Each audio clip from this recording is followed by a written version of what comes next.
네, 안녕하세요. 스페이스 크리에이터입니다.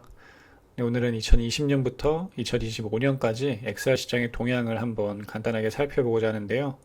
제가 업계에서 5년 정도 근무하면서 느꼈었던 내용들을 임팩트 있게 전달드리고자 합니다. 간단하게 저를 먼저 소개를 해보고자 할게요. 네, 저는 이제 학창 시절부터 방송, 미디어 관련 업무를 하다가 이제 변화하는 미디어 생태계에 발맞춰서 실감 미디어 공간 구축 전문가로 커리어를 전향한 사람입니다. 보시면 아실 수 있듯이 이런 공공 공간의 유휴 시설들에 저희 실감 미디어 공간들을 구축하는 일을 하고 있고요. 예산적인 부분이나 좀 더 사업적인 부분에서 궁금하신 분들이 있으면은 댓글을 남겨주시면 좋을 것 같습니다. 핵심적인 거는 이 하나의 공간에서 좀 다양한 형태의 이런 확장성을 누리실 수 있게 저희가 개발한 특허 기술인 가변 공간 운영 체제를 넣어서 이제 좀 다양한 형태로 운영하실 수 있게 지원을 하고 있는 일을 하고 있다고 보시면 될 것 같습니다. 네, 그렇고 이제 어쨌든 공간에 대한 관심은 단순히 일에만 그치지 않고요. 이렇게 취미로도 이어져서 대한민국의 부동산 시장을 파악을 하고 핫한 공간을 다니며 꾸준히 컨텐츠를 생성하고 있습니다. 그로 인해 스페이스 크리에이터라는 브랜드가 탄생하게 됐고 이제 덕업일치의 삶을 살고 있습니다. 제가 공간에 관심을 갖게 된 것 자체가 이제 실감 미디어 공간이었고 이제 5년차 이 업계에서 업무를 하고 있다 보니까 자연스럽게 시장의 흐름을 파악하게 됐는데 그거를 제가 간단하게 한번 짚어보도록 할게요. 위에서도 살펴봤지만 크게 이런 흐름이라고 보시면 될 것 같습니다. 제 하나씩 포인트를 짚어보면 먼저 XR 시장의 근간이 되는 확장현실이라는 단어부터 살펴볼게요. XR이란 소위 말하는 VR, MR, AR을 통합한 광의의 개념인데요. 제가 일을 시작했었던 2020년도에도 XR, 확장현실이란 단어가 사용되긴 했지만 한국에서는 개념 정립이 잘 되지 않아서 가상현실, 혼합현실, 증강현실, 그리고 실감 미디어 등이 좀 혼재돼서 사용이 됐다고 보시면 될 것 같습니다. 이 시기에는 이런 XR이라는 걸 자체를 대중들이 잘 알지도 못했고 좀 알만한 사람들만 아는 그런 시기라고 보시면 될 것 같아요. 네, 그런데 이게 코로나19를 통해서 좀 전 세계적으로 확산이 됐죠. 이제 대면 접촉에 대한 문제가 이제 생기자 비대면에 대한 중요성이 강조가 된 건데요. 이때 이제 말도 많고 탈도 많은 메타버스라는 단어가 유행처럼 번지게 됐습니다. 근데 이게 아직 개념조차 정립이 되지 않았고 완성도 되지 않은 기술이 특정한 사회적 현상으로 인해서 주목을 받았기 때문에 이는 당연히 거품으로 이어질 수밖에 없었는데요. 그때의 분위기를 기억하시는 사람들은 아시겠지만 이제 모든 기업들이 메타버스를 한다고 앞장을 섰고 주식 투자하는 사람들도 무조건 메타버스 줄을 서야 한다고 나섰습니다. 근데 결과는 이게 아실 수 있듯이 실제로 메타버스라고 떠들었었던 많은 기술과 서비스들은 실제로 게임과 다른 바가 없는 수준이었고요. 그리고 메타버스라 불렸던 기술들 중에서 다양한 기술들이 있었죠. 가상현실, 증강현실, 디지털 트윈, 그리고 실감 미디어 같은 기술들은 엄연히 보면 결이 다 다른 형태의 기술들이어서 이거를 하나로 다 통합해서 메타버스라 불리니까 도대체 어떤 것이 진정한 메타버스인지 이제 혼란을 주기도 했습니다.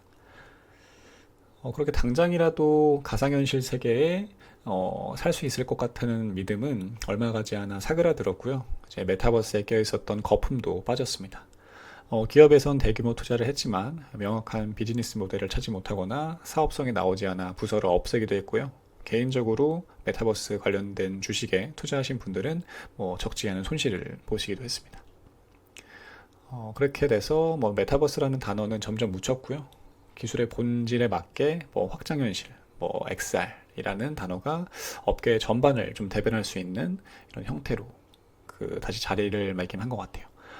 그런데 저는 2021년이랑 2022년도 이 시기가 XR 시장에서 좀 전반적으로 좀 좋은 영향을 미쳤다고 생각을 합니다. 그 이유는 닷컴 버블 같은 시기에서도 여러 가지 이슈가 많았지만 그런 시기를 한번 거치면서 대중들의 뇌리에 각인이 됐고 그 기술이 어떤 기술인지 이제 모든 사람들이 알 수 있게 됐습니다. 메타버스와 같은 형태의 기술들도 그때 당시에는 좀 하나로 통합돼서 이제 퍼져있기는 했지만 실질적으로 그런 시기가 있었기 때문에 대중들이 이런 기술들이 있구나, 미래에는 우리가 이런 형태로도 삶을 영위할 수 있겠구나 라는 그런 비전을 가지게 될 수 있었고요. 그를 통해서 좀 대중들에게 확산될 수 있었던 시기가 되지 않았나 싶습니다. 물론 뭐 손실을 보거나 이런 사업적인 피해를 보신 분들도 좀 있겠지만 그는 어떻게 보면은 장기적인 그림으로 봤었을 땐 꼭 필요한 과정이라고 생각이 드네요. 그래서 어쨌든 뭐 이런 형태로 봤었을 때 다양한 사업들이 생기고 다양한 회사들이 생겼지만 실질적으로 살아남았던 업체들은 자신들의 본질에 좀 집중을 했었던 업체가 많았습니다. 뭐 예를 들어서 뭐 실감 미디어면 실감 미디어, 그리고 디지털 트윈이면 디지털 트윈, 그리고 뭐 가상현실이면 가상현실. 뭐 저희 같은 경우도 뭐 실감 미디어 기반의 공간을 계속해서 만드는 형태로 확장을 해서 이런 업황이나 그리고 뭐 시장의 상황들에 그렇게 개의치 않고 꾸준히 성장을 할 수 있었던 것 같습니다. 가장 중요한 거는 현재와 미래죠. 그래서 앞으로의 시장은 어떻게 바뀔지 제가 한번 말씀을 드려보도록 하겠습니다. 제 생각으로는 디바이스의 발전과 AI의 결합으로 완만한 성장세를 계속 그릴 것으로 보입니다.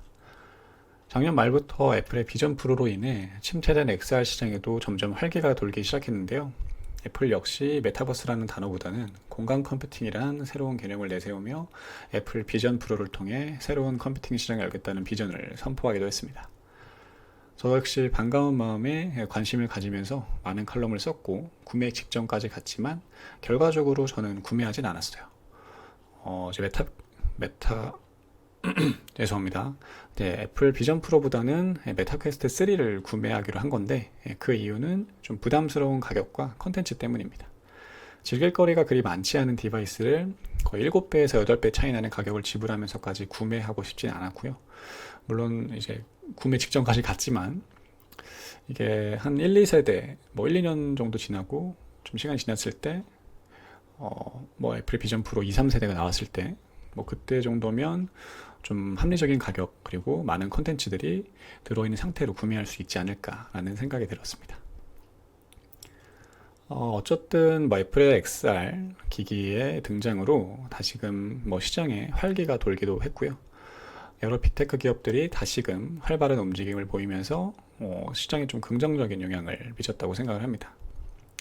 그러나 이제 새로운 디바이스가 나왔다고 해도 이제 XR 시장이 좀 더 확장을 하기 위해서는 이 생태계에서 즐길 수 있는 컨텐츠가 많아야 합니다. AI의 발전으로 이 역시 머지않아 폭발적으로 성장 가능할 거라고 생각이 되는데요. 모바일이 있고 PC가 있고 이전에 주류를 차지했었던 디바이스들의 경우에는 이미 많은 컨텐츠들이 생성이 되어 있습니다. 그러나 이제 넥스트 디바이스라고 볼 수 있는 HMD 그리고 VR 기기들은 아직까지는 컨텐츠가 그리 많지 않아요. 그리고 여기에 들어가는 컨텐츠를 만들기 위해서는 굉장히 많은 시간과 공수가 들어갑니다. 그런 컨텐츠를 만드는 방식과 여기에 설계하는 방식 이게 다 다르기 때문이죠. 그런데 그 AI 생성형 AI는 기술이 발전하면서 이런 컨텐츠를 생성하는 방식이 완전히 변화가 됐죠.